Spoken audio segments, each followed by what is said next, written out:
I would have done the pledge. All right, ready to go.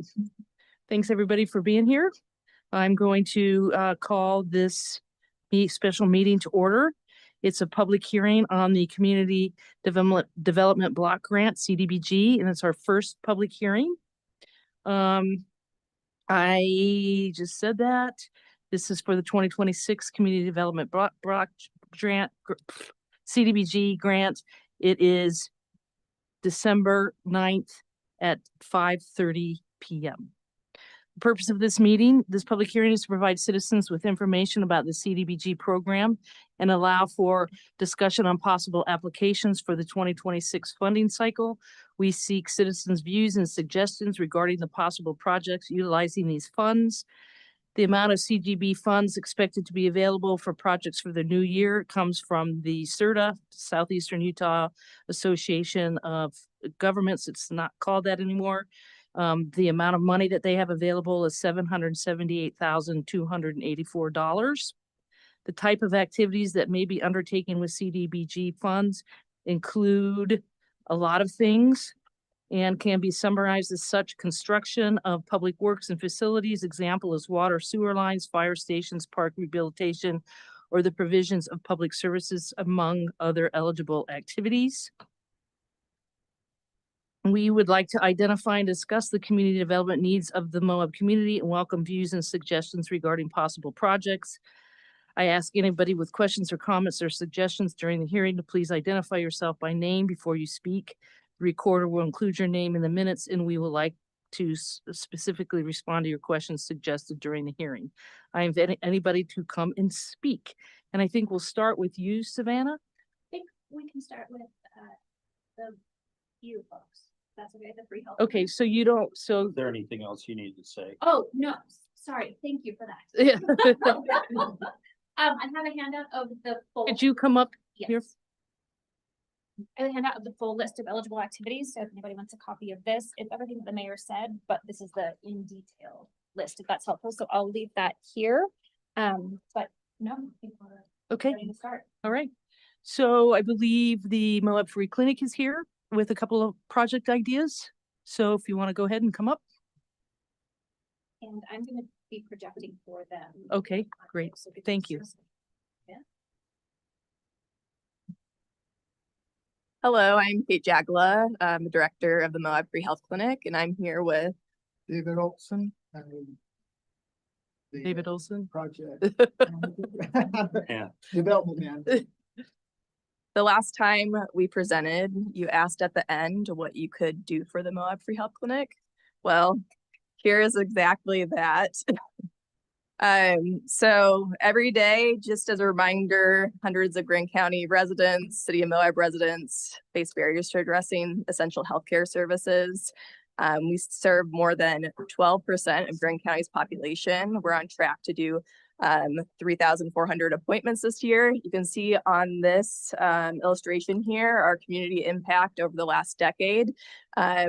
You scroll down a little, you can see from 2015 to what's projected for the end of this year, we've significantly increased our services and are seeing a lot more individuals from the community and also providing them a lot more appointments and services. I'm going to let David take over in terms of introducing our project. Okay.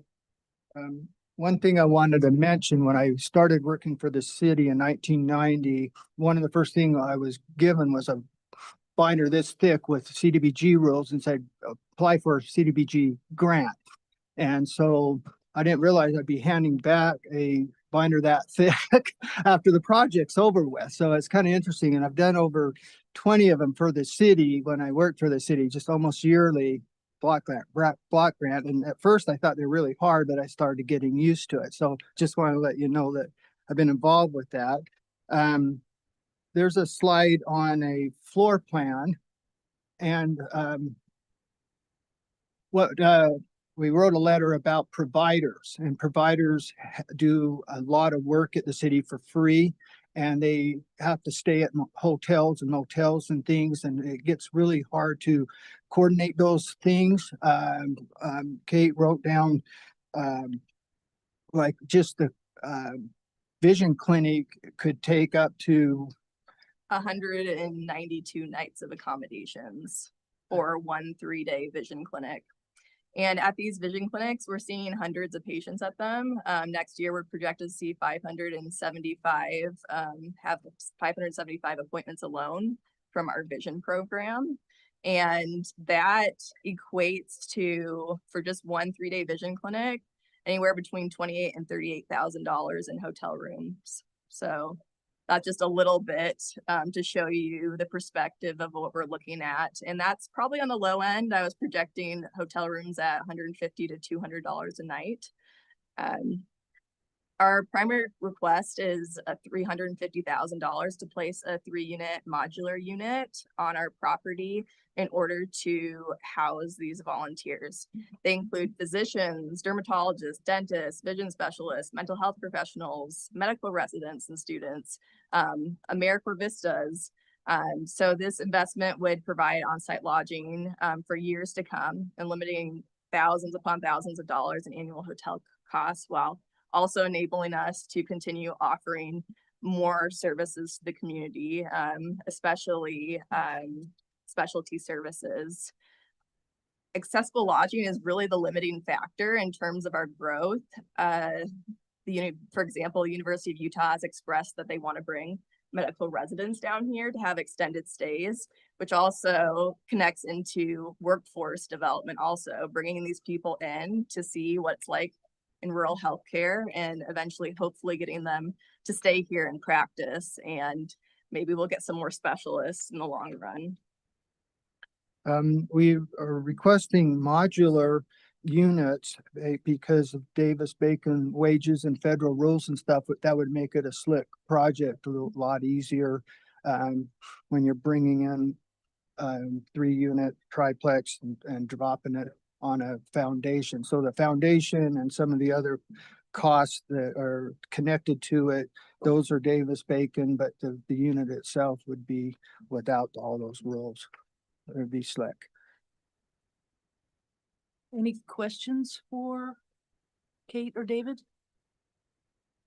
Okay, thank you. And do you have anything else you want to add? The second part was the parking lot. and Oh, we okay, mentioned there was sorry. I didn't know you had more. $60,000. Now, this is an if you could have, I don't know, we are in competition with 4 other counties or 3 other counties besides ourselves. And sometimes if people are not applying, we could do 2 projects. And one is to overlay the parking lot. Okay, thank you. Thank you. Savannah and Patrick.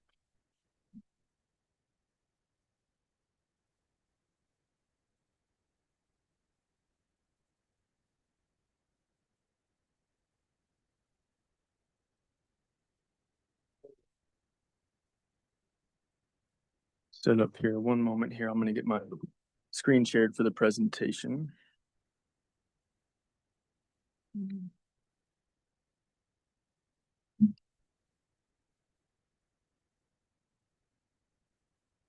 Okay.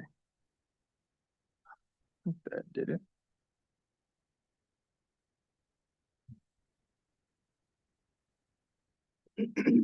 Okay. Slideshow. Okay. Thanks for your patience there. Yeah. So I'm Patrick Trim. I'm the Parks, Rec, and Trails Director. I'm joined by Barry Ellison, City's building official. In our proposed project would fall under that Parks rehabilitation track, as the mayor outlined in her introduction through the CDBG. And that is the Swanee Park accessibility improvements. So the purpose of this project is to support essential accessibility at Swanee. Since we constructed the playground, usage has only gone up at Swanee Park. We sort of view that as our flagship park internally, and I think that's sort of the public and citywide, it's viewed that way as well. We've got some other upgrades that, along with the playground, that we view as necessary to sort of to provide ADA accessibility, but also comfortability and convenience for all visitors. So the funding would support a restroom remodel, restroom access via a continuation of that sidewalk connectivity effort that began with the playground. In addition to lighting, bike parking, and some other improvements there. I touched a little bit on Swanee Park being sort of one of our most utilized facilities. And again, with the building of the playground, that's only increased. We are not currently in compliance. We would like to provide access to just increase that enjoyability, provide some modernization to the facility. And, you know, another consideration is looking at extending lifetime at MRAC facilities. And what that means is currently what we're seeing with some of the restrooms in disrepair and our crews doing their best to keep those relevant, is that people are using the MRAC restrooms and water fountains and things. And then that increases, that kind of taxes the infrastructure there. And so that would alleviate some of that. So some of the specifics on the restroom upgrades, looking at ADA compliant stalls, fixtures, doors, clearances, and then just providing for a more welcoming environment as those facilities age. Our users are not excited to use those type of facilities. It's not accessible for them. Mentioned some of these other components that we would be looking at with ADA, potential water fountains, bottle filling. And then some of bike parking, repairs to existing sidewalk structures, and then ADA access. So Swanee Park, we've got the pavilion, we've got the skate park. These are sort of operating as islands right now for as far as ADA accessibility. We have tied the park into the egress parking on the west end, but we would like to continue that effort in connecting the pavilion, restrooms, bike park, and other features of that park, as well as some possible perimeter access from the on the south end pavilions as well for the parking. So lots of considerations there. Barry was going to touch a little bit on some of the budgeting numbers that we put together initially, and then maybe answer any more technical ADA questions. So Barry, Sure, sounds good. Thank you. So we're asking for $200,000 to $250,000. This will cover repairs and upgrades to the restrooms. Some of the plumbing fixtures are missing. Some of them that were replaced, but they're not ADA compliant. Pavement, like Patrick mentioned, would be to conduct an accessible route from the different locations. You can get from the handicap parking to the playground, but now you can't get to the bathrooms or the bike park. So we're going to conduct some sidewalks that way so people can get around. Some of the pavilions on the south end that people rent out, they're not accessible. And same with the water fountain. We have a water fountain on site, but if you're in a walker, you can't get to it. So those are the kinds of things we're looking at. The biggest expense will probably be the concrete to fix the areas, the access at the pavilions, plus the sidewalks internal. Any questions on any of that? Colin? A couple of questions. One, these are a couple of amazing projects. This is very much needed at Swanee Park, and I imagine the next year or the following year, the demand of the free health clinic is going to grow exponentially with things happening nationally. My questions are, do we have experience when they're looking at these projects? Are they looking at them geographically? Have multiple awards come to the same community? It looks like with these projects we're tying up most of the $700,000+ that's available in these grants. Do we have experience with that? We do, but I think tonight what we're actually talking about are the projects themselves, Okay, and not the process. And I think Savannah can kind of update us on where we go from here. Okay, that Okay. makes sense. So then my next question is just, we've had multiple discussions about a skate park and other amenities at Swanee. And what we've been told is that, you know, what's really needed, and I agree with this, is a comprehensive plan for that park, for, you know, directing the future development of the park. How does that play into this if we're looking at, you know, putting money into redesigning bathrooms and concrete sidewalks to places? I think the discussion we've had around, especially the restrooms, which was the key component of this, is that, you know, with the plumbing being where it is, you know, any sort of plan or comprehensive study of the park would likely leave the bathrooms where they're at. And so I think that was a key component, is the restrooms. And then most of what we're looking at wouldn't necessarily change the potential future projects over there. It would be pretty minimal infrastructure. It would be primarily improvements to existing infrastructure. But, you know, as we look at paths and different potential walkways, we would consider any sort of future growth of that park, part of that process. Yeah. So Colin, we did, I don't know if you were on the council when we approved, I think you were, when we approved the parks master plan.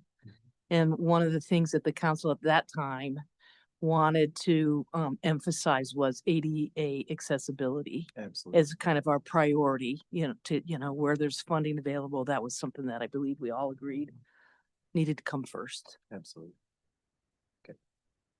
If I might, with just regards to the bathroom, we have the bathroom, but if you're handicapped, you can't get to it. Yeah. So that's kind of what this is just trying to solve, is that problem. Absolutely. Thank you. So from my understanding is like CDBG grants are like, I think like a certain percentage, like the majority percentage of funds need to be used towards services or things that target like low to moderate income like populations. Is that correct? Yeah, they do. I mean, that's what they're set up for, is to address facilities and structures that do affect moderate to low income households. ADA improvements are automatic qualifiers. Okay. Okay, yeah, I was just wondering like how you would be able to kind of like project what percentage of people benefiting from these things. And I think what it is the community has to qualify under certain criteria in order to even qualify to apply. And so I think that's, you know, if we fit into that definition. So I think that's how you calculate the underserved. It's based on our qualification, not how many people are going to be served by the project. It's not project based, Yeah. it's community. Yes. There is a project aspect, but yeah, we do qualify. That's why we're told we can apply. Okay. Any other questions? The only question I have is the pet bowl, when dogs aren't allowed in the park. I mean, it comes with the fountain, so. It's actually for little kids. Or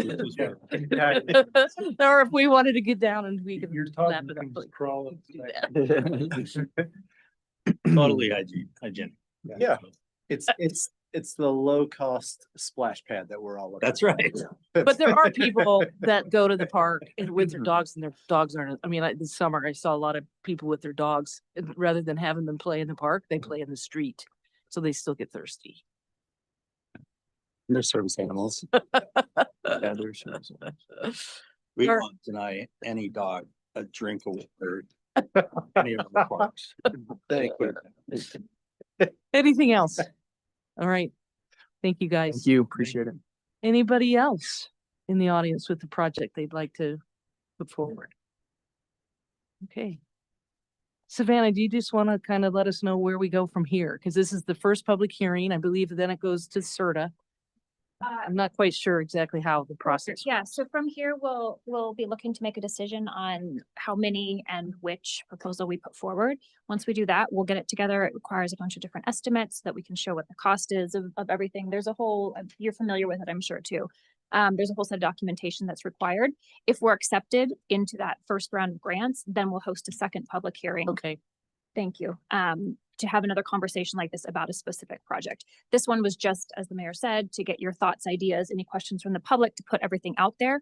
Then we'll move towards a decision-making process on how we want to proceed, and we'll work through the CDBG requirements. And that's me for the city side Right. leading that.